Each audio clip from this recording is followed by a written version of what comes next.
So at any point, jump in, ask any questions or like that. This is very informal here. I talked a little bit about the exam, 35 multiple choice questions, 5 short answer essays. I talked a little bit about in the instructions for the exam there that on those short answer questions, I mean, a normal response is going to be about a paragraph, 3 to 5 sentences. What's more important than length is just that you answer each part of the question. So there could be questions where there's 2 parts.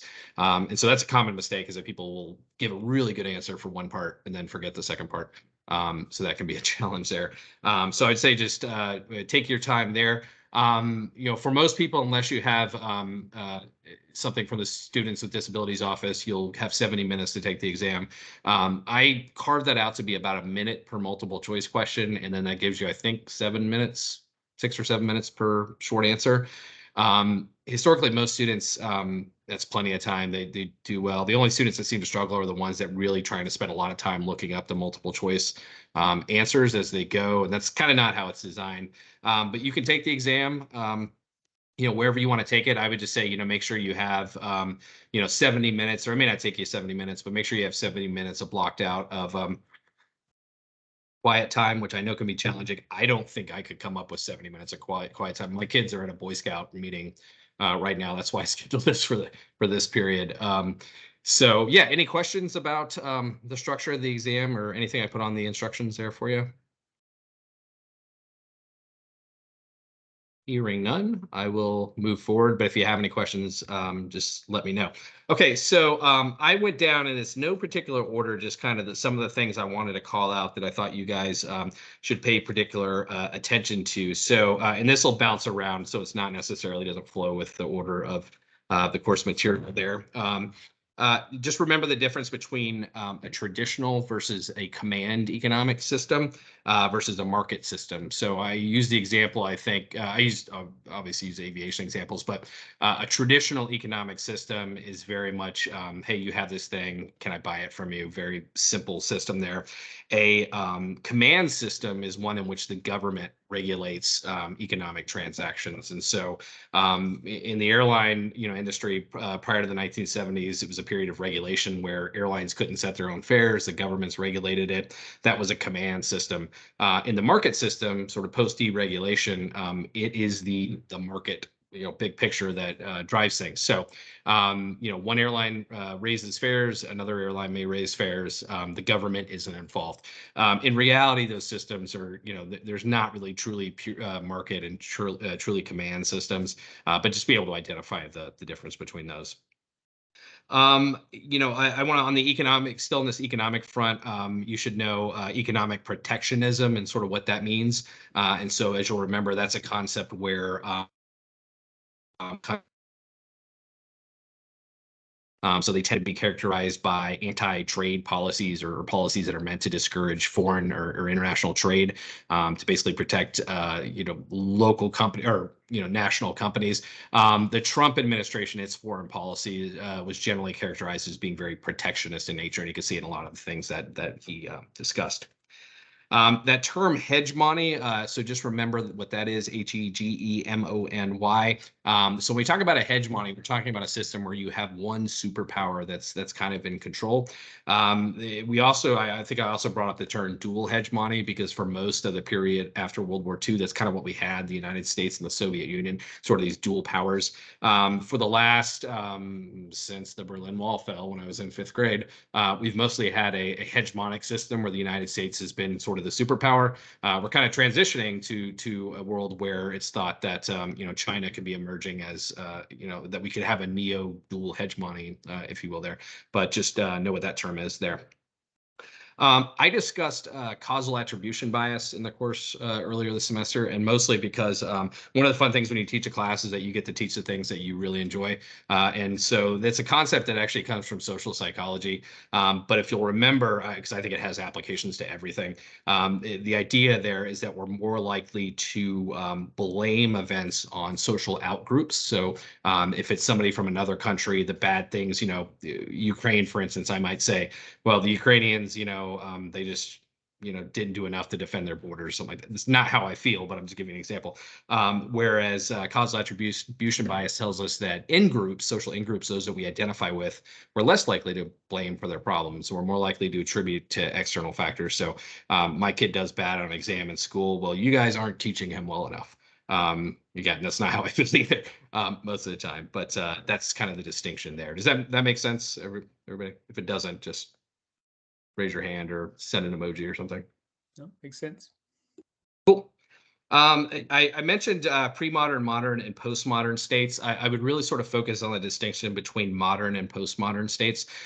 So a modern state would be one where citizens generally identify with, the sovereign country or their national identity. So I think we would generally describe the United States as a modern state, being that most of us here identify as American, at least if we're permanent residents or citizens. Excuse me. The pre-modern state, the distinction there is that generally there isn't identity isn't associated with a national identity or a state identity. It's more people consider themselves, citizens of the world. So I think I used the example in the class of Amsterdam because it's common in very multicultural, multi-ethnic cities. Amsterdam, London would be an example of that, where the national identity might not be as important because people are from different places. Amsterdam's a great example because it's a trading port and it always has been.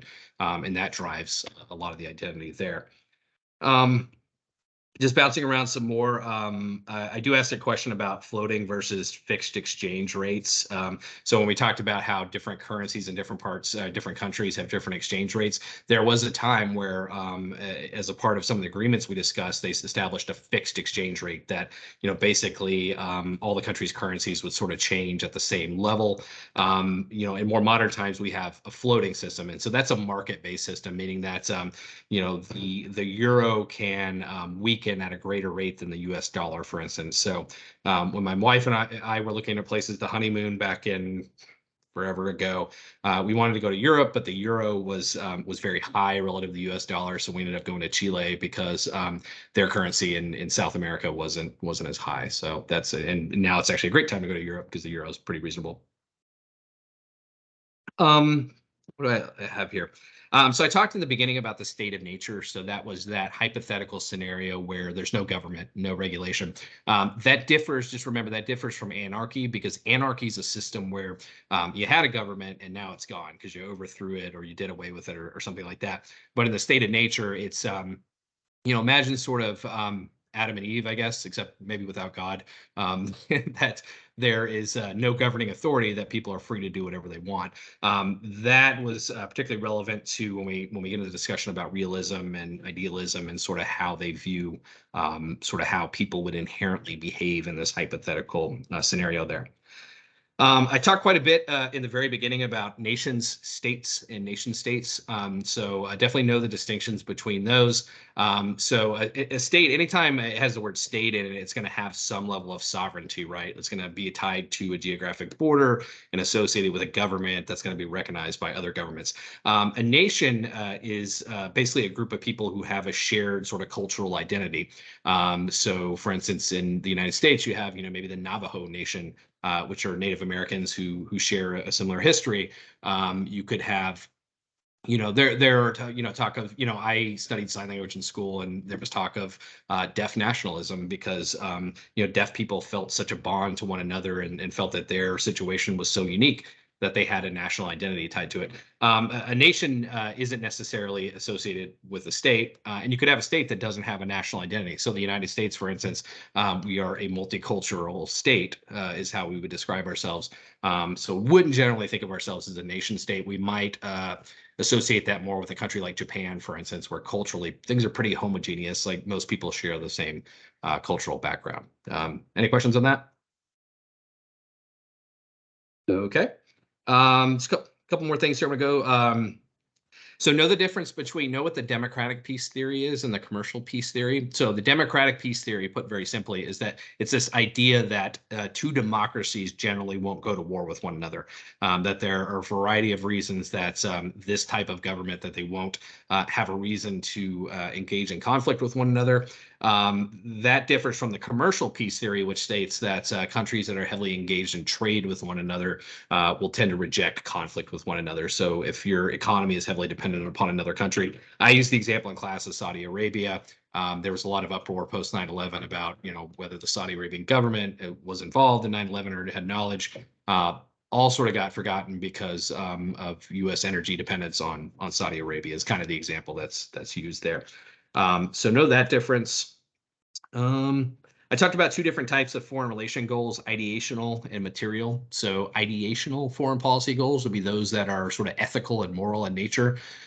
So we blockade Cuba because we want the Cuban people to be free of communism.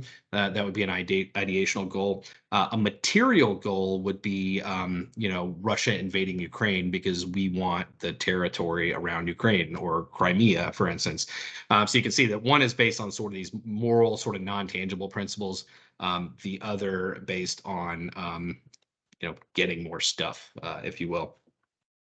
I spent a little bit of time on the League of Nations, so definitely know why the reasons for the League of Nations failing. Specifically, there were a few that I mentioned. One is, if you'll recall, the U.S. didn't actually join the United Nations, even though Woodrow Wilson was one of the principal architects. Did not have really the ability to enforce it because there was no military of the League of Nations. And so when countries sort of backed out of it or didn't agree to the terms, there was nothing they could really do about it. And then ultimately it ended up failing to stop World War II, which was the principal goal of the League of Nations, was to keep another world war, from happening in Europe. And clearly it didn't. In terms, I made a note here.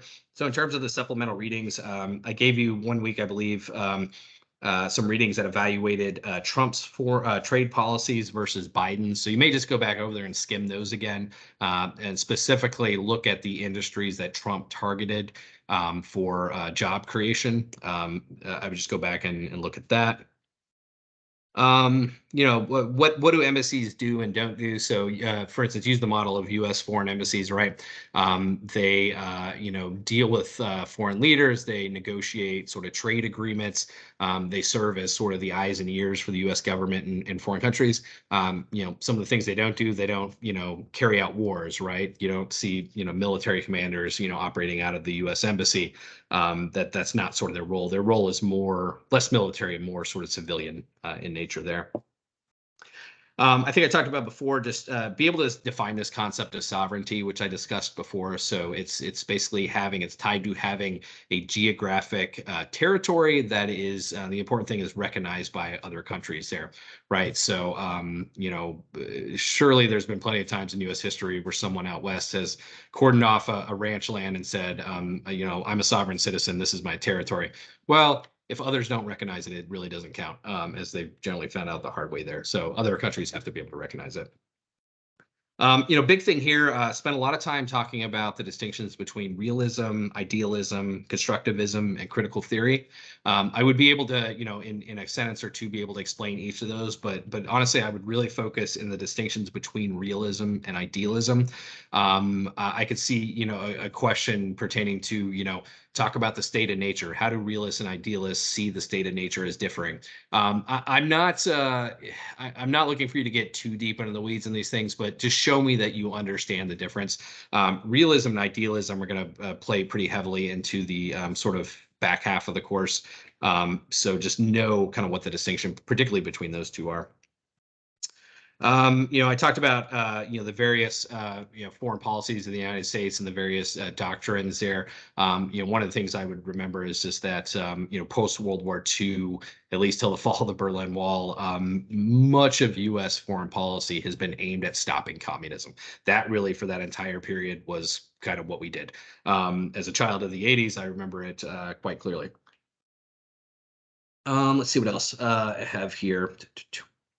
I use this term trade liberalization, so just know what that is. So trade liberalization is the idea that we want to take out tariffs, essentially. So the pure goals of trade liberalization are to see tariffs or taxes on imported goods completely done away with there. Obviously, that butts up against economic protectionism. They're kind of sort of two separate sides of the coin here.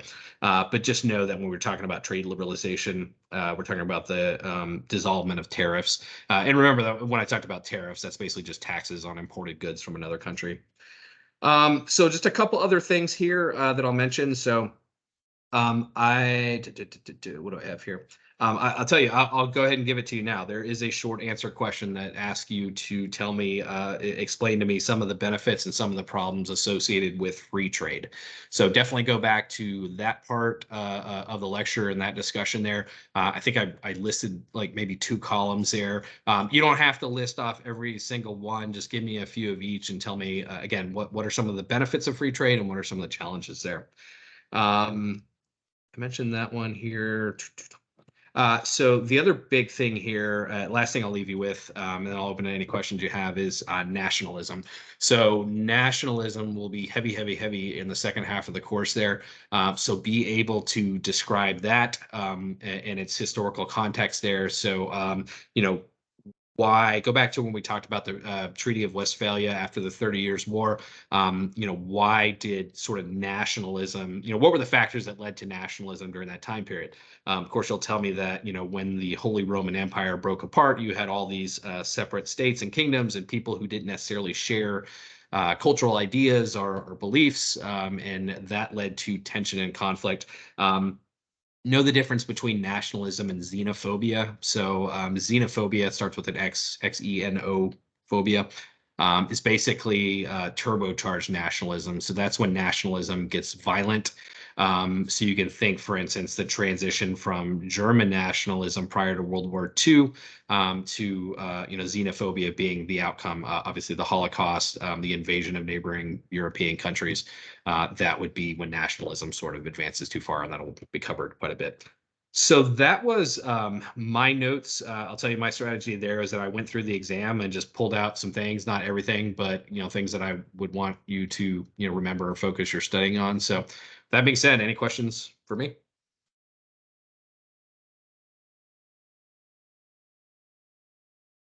Could be completely irrelevant to the class. Any question at all? I'm open to just about anything that won't get me fired.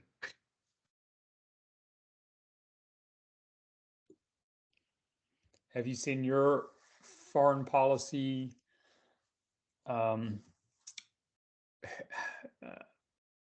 oh gosh, how do I describe it? Change because you're involved in the airline industry and you've been around the world and you've lived in different places. Have you seen a change in your own attitude and your own theories towards foreign relations and foreign policy? Yeah, no, that's a great question. I think this current situation in Ukraine is challenging a lot of the existing models because we'll talk in the second half of the class about, basically liberal institutionalism. We have, the United Nations, and international relations is largely dictated by this policy that is, if we get everybody together in a room, we can keep them from fighting with one another, and we can, create world peace. The events of the last year are really sort of challenging that notion because Russia is a member of the UN Security Council.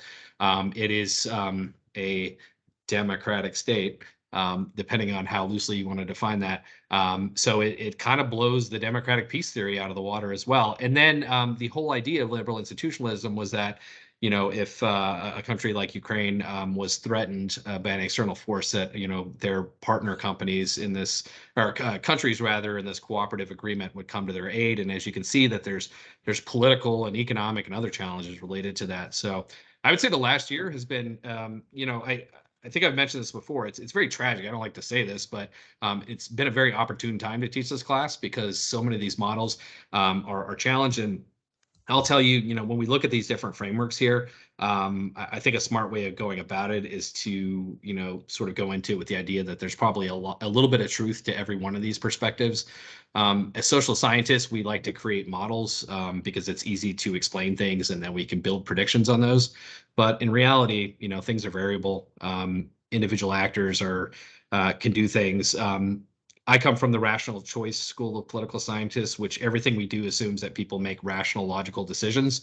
I have no doubt that North Korea would launch missiles knowing that it would, be bombarded as a result, just for the hell of it. So, yeah. So we're all the big picture there. We're all sort of learning. My wife I don't know if I mentioned, my wife's an immigration attorney. So she sees a lot of changes in U.S. foreign policy related to immigrants from administration to administration, and she's been doing that over 20 years. And so things move and Hmm. change in different ways. So yeah, no, thanks, I appreciate that. Interesting. Thanks. Yep. Um, Anybody else there? If you didn't already, put your name in the chat there, just so I have it. Was there anybody on the phone that wasn't logged in otherwise that I don't see on the screen? Okay. Yes. Okay. Gotcha. Oh, sorry, I was reading something here. All right, so I'm going to stop the recording now.